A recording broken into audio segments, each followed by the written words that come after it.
Have you ever wondered about the Great Fire of Rome in AD 64 and the mysterious circumstances surrounding it? Let's turn back the hands of time together. Imagine the Roman Empire under the reign of Emperor Nero, a period marked by both artistic pursuits and infamous acts. Now picture this, a fire so fierce and indiscriminate it consumed almost everything in its path. Over the course of just 6 days and 7 nights, it left 10 of the 14 Roman districts in ashes. Homes, temples and public buildings, nothing escaped the fury of the flames. It was a disaster of unfathomable proportions, one that changed the face of the city forever. And at the helm of it all was Nero, an emperor known as much for his love for the arts as for his brutal reign. But was he to blame for the fire? Or was it mere coincidence that the fire erupted during his rule? What led to this catastrophic event? That remains one of the greatest mysteries of history.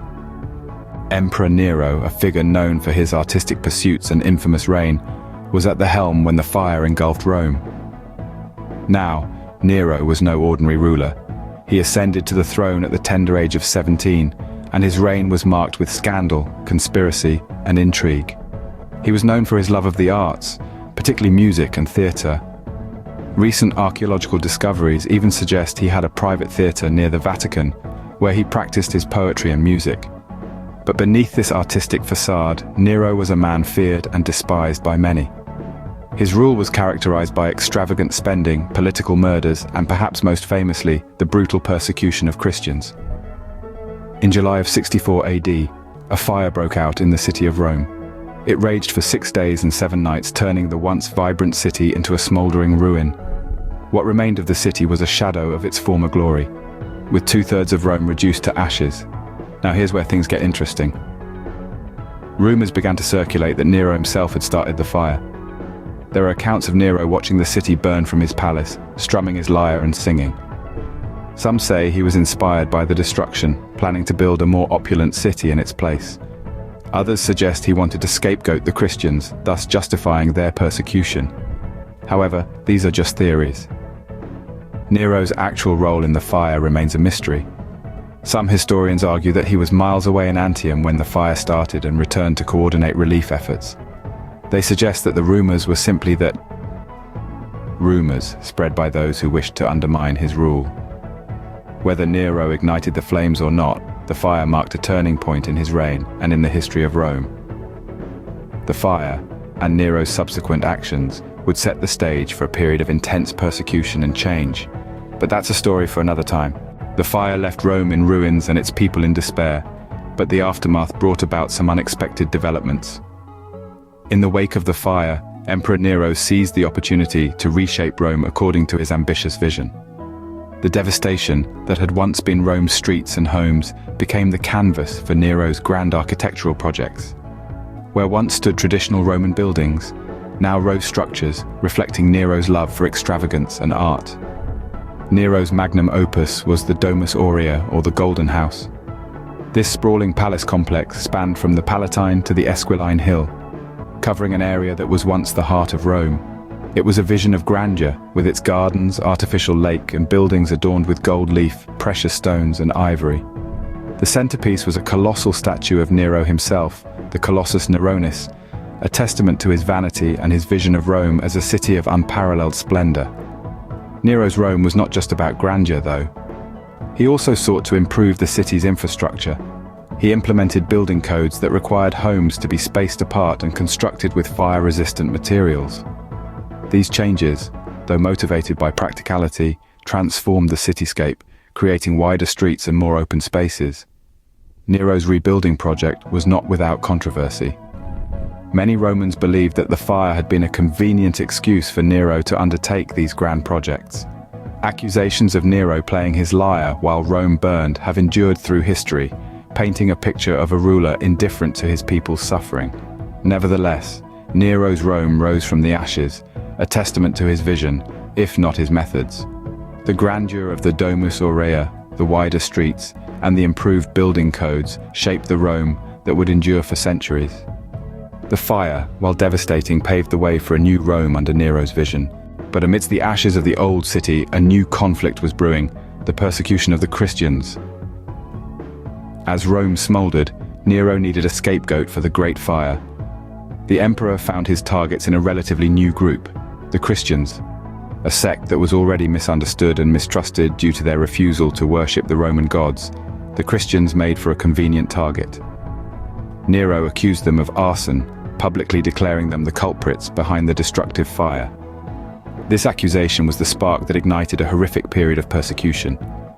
The Romans, already suspicious of these newcomers, were easily swayed by Nero's words. The public was eager for someone to blame, and the Christians, with their strange ways and unfamiliar beliefs, fit the bill. Nero's vendetta against the Christians was not just limited to placing blame for the fire.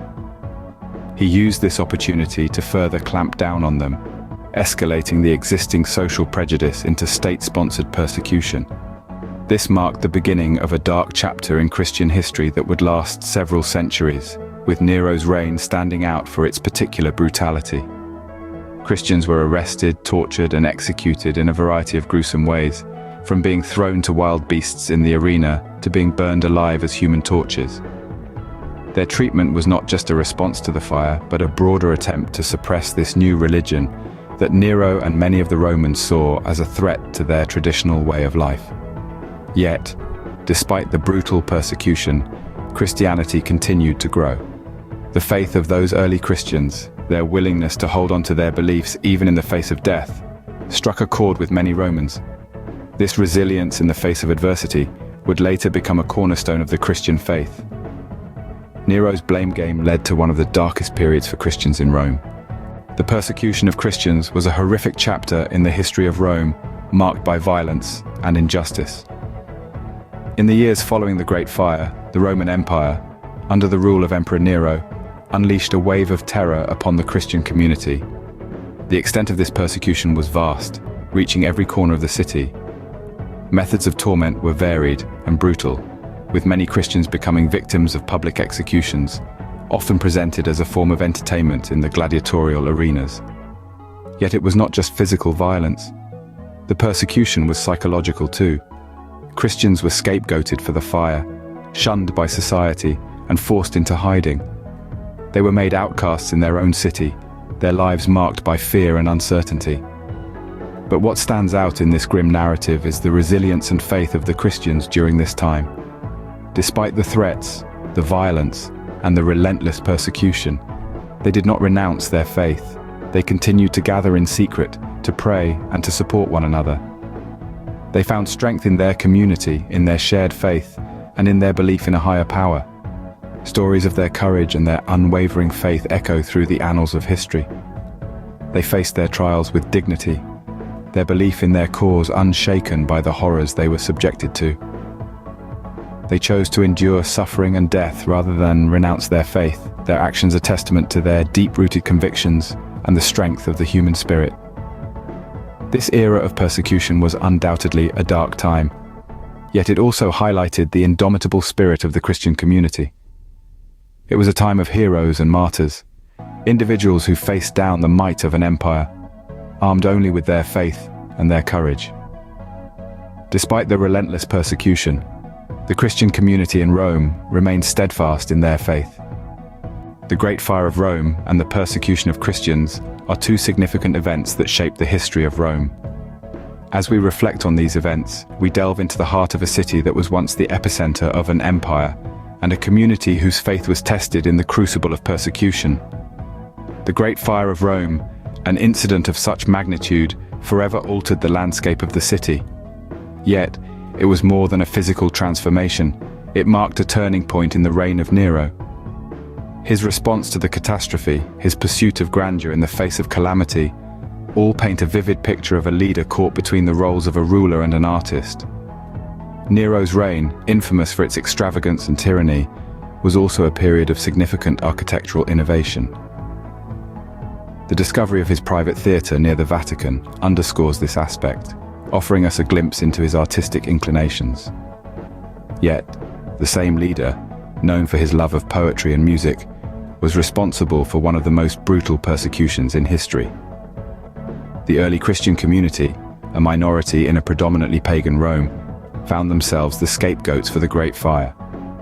The persecution that ensued was brutal and relentless.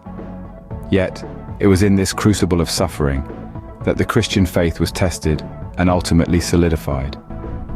The resilience of these early Christians, their refusal to renounce their faith even in the face of death, speaks volumes about their unwavering belief and the strength of their community. The intertwining of these two events, the fire and the persecution, provides a stark contrast. On one hand, we have Nero, a leader whose reign was marked by extravagance and cruelty. On the other, we have the early Christians, a community defined by their faith and resilience.